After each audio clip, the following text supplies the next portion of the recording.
Cerita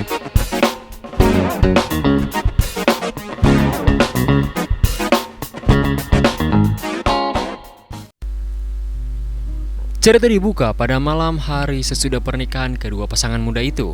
Mereka diantarkan ke rumah Jia Cheng, tentu saja oleh si malaikat berkacamata. Sesaat kemudian, Sansan yang sudah muak langsung mencoba untuk melepaskan cincin itu. Tetapi karena diberitahu kalau cincin itu akan meledak jika itu terjadi, maka mereka berdua pun menjadi kaget dan berhenti untuk mencoba hal berbahaya tersebut. Mereka juga diberitahukan kalau kontrak pernikahan mereka telah ditandatangani pada saat mereka berkis-kisan tadi. Dijelaskan bahwa cincin itu juga memiliki sebuah fungsi spesial, yaitu dapat memberikan perintah kedekatan pasangan sampai ke tingkat di mana mereka akan benar-benar saling menyukai satu sama lain.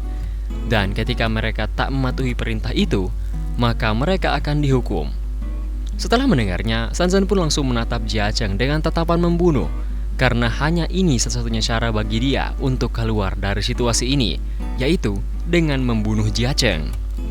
Tetapi, sesaat sebelum itu, Sansan pun langsung merasakan sesuatu yang aneh pada tubuhnya, dan secara tiba-tiba langsung jatuh ke lantai dengan wajah yang sangat sus. By the way, yang bocilin segera keluar ya kalian ini, karena ini bukan konten bocil soalnya. Oke, lanjut. Bersama dengan itu, mereka pun langsung diberitahu kalau ini juga merupakan fungsi dari cincinnya, yaitu ketika pemakai ingin menyakiti pasangannya, maka cincin akan membuat pemakainya menjadi lunak dengan cara merangsang tubuhnya dan membuatnya menjadi begitulah pokoknya. Kemudian, sementara hal itu dijelaskan perlahan-lahan, Sansan pun semakin tidak mampu menahannya. Ya, you know lah yang saya maksud di sini ya. Dan dikarenakan hal itu, Jia Cheng juga langsung menjadi tak mampu menahan dirinya dan langsung mengangkat Sansan kemudian membawanya ke suatu tempat. Jelas, saat itu Sansan menjadi sangat tak berdaya karena tubuhnya tak memiliki kekuatan untuk melawan, sehingga cara satu-satunya bagi dirinya adalah dengan berteriak meminta Jia Cheng untuk segera menurunkannya. Dan ya, setelah sampai di tempat tujuannya, Jia Cheng pun langsung menuruti perintah Sansan dan langsung menurunkannya. Di saat Jia Cheng menatap Sansan, dia pun langsung menatapnya dengan tatapan agak lain. Sementara itu, Sansan kemudian memohon pada Jia Cheng untuk tak melakukannya, karena jujur saja, dia ini belum siap mental. Setelah itu, sesuatu yang mengejutkan pun terjadi, dan Jia Cheng pun langsung menyiram Sansan agar tubuhnya langsung membaik dan menjadi lebih cool. Saat itu, Sansan sedikit kaget karena sikap Jia Cheng yang sangat jantan dan tidak memanfaatkan kelemahannya sebagai suatu keuntungan. Dan oleh karena itu, Sansan pun menganggap kalau Jia Cheng itu mungkin saja merupakan orang yang baik. Ya, meskipun dia ini bukan orang sih, tapi iblis.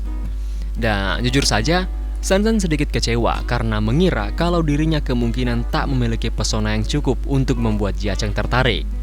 Tapi saat itu, sejujurnya Jia Cheng hampir kelepasan. Dan jika hal itu terjadi, pasti akan sangat berbahaya, walaupun notabene-nya hal tersebut sudah sah untuk mereka, karena mereka itu sudah menjadi suami dan istri. Di situ Jia Cheng membacot tentang sesuatu yang sangat menusuk hati Sansan, mengenai permasalahan yang sangat-sangat sensitif, sehingga Sansan pun langsung menendang Jia Cheng untuk keluar dari sana. Keesokan harinya, terlihatlah Sansan yang berada dalam bentuk malaikatnya, karena dia sudah bersiap untuk berangkat ke kampus. Tapi saat itu Jia Cheng pun langsung menghentikan Sansan, dikarenakan Sansan tidak bisa memperlihatkan wujudnya, apalagi pada saat dia pergi ke kampus. Setelah itu, scene kemudian langsung dimundurkan 1 hari yang lalu. Saat itu Jia Cheng menawarkan sebuah kesepakatan kepada Sansan. Karena penasaran, Sansan pun menanyakan maksud dari kesepakatan Jia Cheng. Tapi sebelumnya, Jia Cheng pun langsung menegaskan kalau dia tidak berniat untuk menikahi bahkan jatuh cinta pada Sansan. Di situ, Sansan juga berkata hal yang sama, tapi dalam versi yang lebih jahatnya saja. Jia Cheng pun berkata kalau kesepakatan ini akan terjadi, tapi dengan syarat Sansan harus menerima pernikahan ini dulu. Saat itu Jia Cheng pun langsung mengatakan maksud dari kata-katanya. Seperti yang diketahui, waktu mereka adalah 1 tahun, dan jika dalam 1 tahun mereka tetap seperti saat ini atau tidak saling jatuh cinta, maka kontrak nikah akan otomatis dibatalkan. Jadi saat ini, mereka tinggal hidup rukun saja di depan sistem kontrak, dan tidak mencampuri urusan masing-masing, tapi juga tidak saling membahayakan satu sama lain dengan tindakan mereka masing-masing. Setelah itu, Sansan pun tak masalah dengan kesepakatan mereka berdua.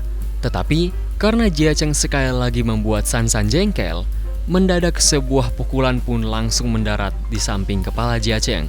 Dan saat itu, Sansan langsung mencoba untuk memperingati Jia Cheng untuk tidak macam-macam selama tinggal bersama dengannya.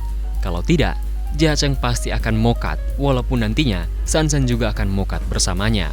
Anjir, diancam dong. Oke, kembali ke saat-saat sekarang, karena Sansan mengingat kontrak tadi, dia pun mengikuti saran dari Jia Cheng dan langsung pergi ke kampus terlebih dahulu agar tidak dicurigai oleh orang-orang dan tidak membahayakan mereka berdua.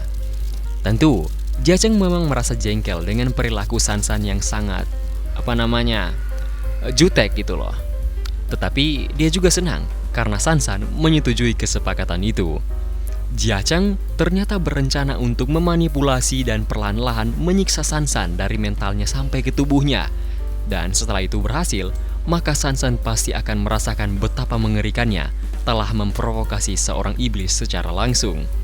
Ya, sementara dia memikirkan rencana jahatnya, Jia Cheng pun tertawa bagai ODGJ di tengah jalan. Tak berselang lama, terlihatlah situasi di dalam kampus. Saat itu dosen pun langsung mengabsen, dan kemudian terjadilah sesuatu yang sangat konyol. Karena ternyata Sansan ini terbiasa bertindak dulu baru berpikir. Singkatnya, dia ini orangnya super tolol gitu loh. Singkat waktu, Shin pun berpindah di rumah pengantin baru tersebut. Saat itu, cincin mereka pun berbunyi, yang menandakan kalau mereka harus melaksanakan misi sesuai dengan yang tertulis di dalam kontrak. Saat itu mereka pun mendadak membatu karena mendengar misinya, yang dimana itu merupakan misi yang sangat-sangat sus. Dan begitulah pokoknya, kalian pasti ngerti dah. Tentu, karena mendengar hal itu, mereka pun langsung marah dan langsung komplain kepada si pengurus atau si kacamata. Ya, karena hal tersebut, si kacamata pun langsung menyuruh mereka untuk merubah tingkat dari misi ke warna hijau agar lebih mudah. Setelah Jia Cheng merubah itu, misinya pun langsung berubah lagi menjadi lebih mudah, yaitu berpegangan tangan selama 5 menit. Tentu, karena misinya cukup gampang, Sansan pun langsung menyuruh Jia Cheng untuk cepat melakukannya. Tapi tentu saja, dengan sifat Sansan, dia tentu langsung mengejek Jia Cheng yang pastinya sangat malu untuk berpegangan tangan dengannya. Karena jengkel, Jia Cheng pun langsung melakukannya agar misi ini cepat selesai. Di sisi lain, sementara mereka berpegangan tangan, Jia Cheng kemudian tersenyum jahat dan berkata kalau dia tidak mungkin merasa malu hanya karena memegang tangan orang, apalagi orang yang sangat dia benci. Jujur, Jia Cheng melakukan ini hanya demi melihat wajah menderita Sansan yang pastinya sangat tidak ingin berpegangan tangan dengannya. Saat itu, Jia Cheng yang sangat penasaran dengan ekspresi wajah Sansan kemudian langsung melirik ke arahnya. Tapi, bukannya melihat ekspresi tak berdaya Sansan, dia malah melihat ekspresi yang sangat lain, yang agak lain pokoknya, dengan apa yang dia bayangkan selama ini. Dan tentu saja, hal itu langsung membuat otak Jia Cheng ngeblank sejenak. Karena, kalau Jia Cheng pikir-pikir, ini pertama kali baginya memegang tangan seorang gadis. Dan ternyata, Jia Cheng merasa nyaman dengan hal tersebut. Dia juga sadar kalau ternyata penampilan Sansan itu memang sangat imut, terlebih matanya yang sayu dan malu-malu itu. Kemudian, mendadak, kesadarannya pun langsung kembali, sehingga Jia Cheng langsung mencoba untuk menyadarkan dirinya yang sudah mulai termakan oleh pesona dari sang malaikat. Sementara dia mencoba untuk menyadarkan diri, tiba-tiba misi pun naik tingkat lagi dan langsung menyuruh mereka untuk berpegangan tangan dan membuat jari mereka saling mengunci atau saling menyilang lah pokoknya. Tentu, karena mereka berdua sudah saling termakan, mereka merasa kalau misi ini sudah sedikit kelewatan gitu loh. Tetapi di saat itu, tentu saja mereka menyadari kalau mereka tak punya pilihan lain selain mengikuti perintah dari misi. Walaupun saat ini, mereka berdua sedang sangat-sangat tergerak gitu loh di dalam hati mereka. Tetapi mereka masih mencoba untuk menutupinya dengan sifat tak mau kalah dari mereka berdua. Tak lama kemudian, waktu langsung habis dan misi pun sukses untuk diselesaikan oleh mereka berdua. Keesokan harinya, Terlihatlah Jia Cheng yang sedang meratapi nasibnya karena kebiasaan Sansan yang sangat-sangat buruk. Bahkan bisa dibilang lebih buruk daripada kebanyakan laki-laki malas yang belum punya kerjaan dan cuma scroll TikTok gitu loh. Nggak menyinggung ya guys ya. Oke, lanjut. Karena bukan hanya pemalas saja, si Sansan ini juga sangat suka membuat Jia Cheng kesal di pagi hari. Setelah itu, Jia Cheng pun langsung menyuruh Sansan untuk segera mencuci semua pakaian kotor miliknya dan membersihkan kamarnya yang sangat tak beraturan. Dengan kata lain, mirip seperti kapal pecah. Tapi, di balik kesusahannya mengurus malaikat pemalas itu, Jia Cheng senang karena dia dibayar oleh perusahaan yang menjalankan kontrak pernikahan mereka berdua. Namun sementara itu, dia mendengar semacam keributan di dalam ruangan ganti. Karena penasaran, Jia Cheng pun langsung membuka pintu dan masuk ke dalam. Dan setelah melihat apa yang sebenarnya terjadi di dalam, Jia Cheng pun langsung memarahi Sansan karena kelakuannya itu. Masalahnya, mesin cuci tersebut bahkan belum lunas cicilannya dan sudah rusak di tangan Sansan. Di sisi lain, perut Sansan pun langsung bergemuruh karena dia merasa lapar di saat-saat seperti itu.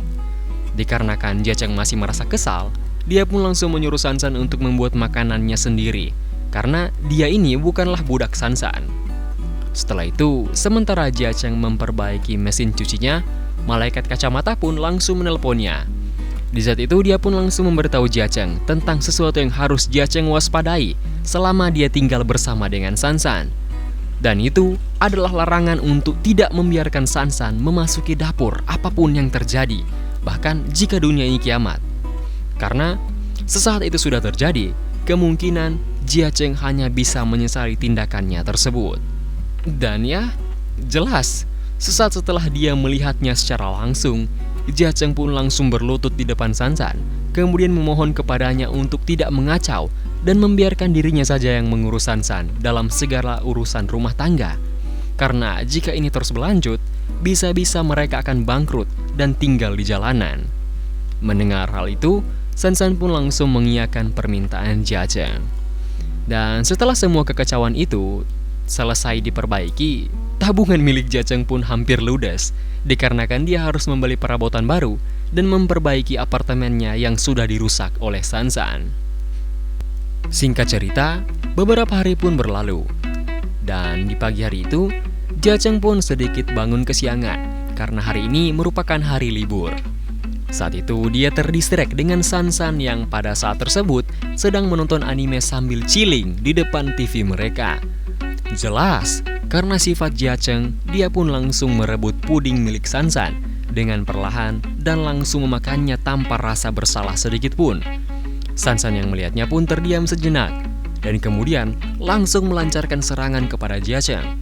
Tapi dengan liciknya, Jia Cheng pun langsung berlindung di balik cincin kontrak miliknya yang langsung membuat Sansan terdiam di tempat sambil merasa sangat-sangat kesal kepada Jia Cheng.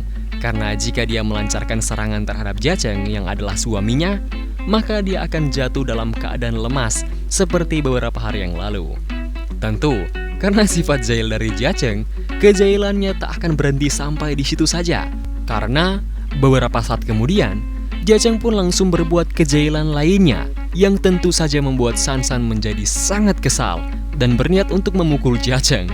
Tapi lagi-lagi, karena cincin kontrak mereka, Sansan tak dapat berbuat apa-apa dan hanya terdiam sambil meratapi kesialannya sambil mendengarkan tawa iblis milik Jia Cheng yang sangat-sangat menyebalkan. Dan singkat cerita, scene pun langsung berpindah di luar ruangan yang memperlihatkan Sansan yang sangat kesal. Bahkan saking kesalnya, dia dapat meninju pohon besar hingga rubuh di hadapan malaikat kacamata atau sang pengawas. Tentu, sebagai seorang bestai, Kacamata pun langsung menenangkan Sansan karena dia tahu dan dia mengerti apa yang Sansan alami. Tapi di sisi lain, dia juga langsung meminta Sansan untuk tenang dulu. Dan dia pun langsung memberitahu cara untuk menangani sikap jahil dari Jia Cheng. Keesokan harinya, setelah pulang dari kerja sambilannya, Jia Cheng pun langsung melakukan keseharian barunya yang sangat-sangat menyenangkan, yaitu mengganggu istrinya yang sedang chilling di depan TV. Saat itu, Jia Cheng merasa bosan karena Sansan ternyata hanya diam saja, tanpa reaksi apapun. Bahkan, dia tidak melawan sama sekali pada saat si Jiacheng mengganggunya. Jadi dia kemudian langsung mengejek Sansan dengan kata-kata yang sangat menusuk dan berharap agar si Sansan ini menjadi marah padanya gitu. Jelas sekali, karena semua kemarahannya yang sudah menumpuk dari beberapa hari yang lalu, Sansan pun langsung meninju Jiacheng dengan keras tepat di wajahnya. Of course, Jiacheng pun langsung keheranan mengapa cincinnya tak bereaksi dengan seharusnya.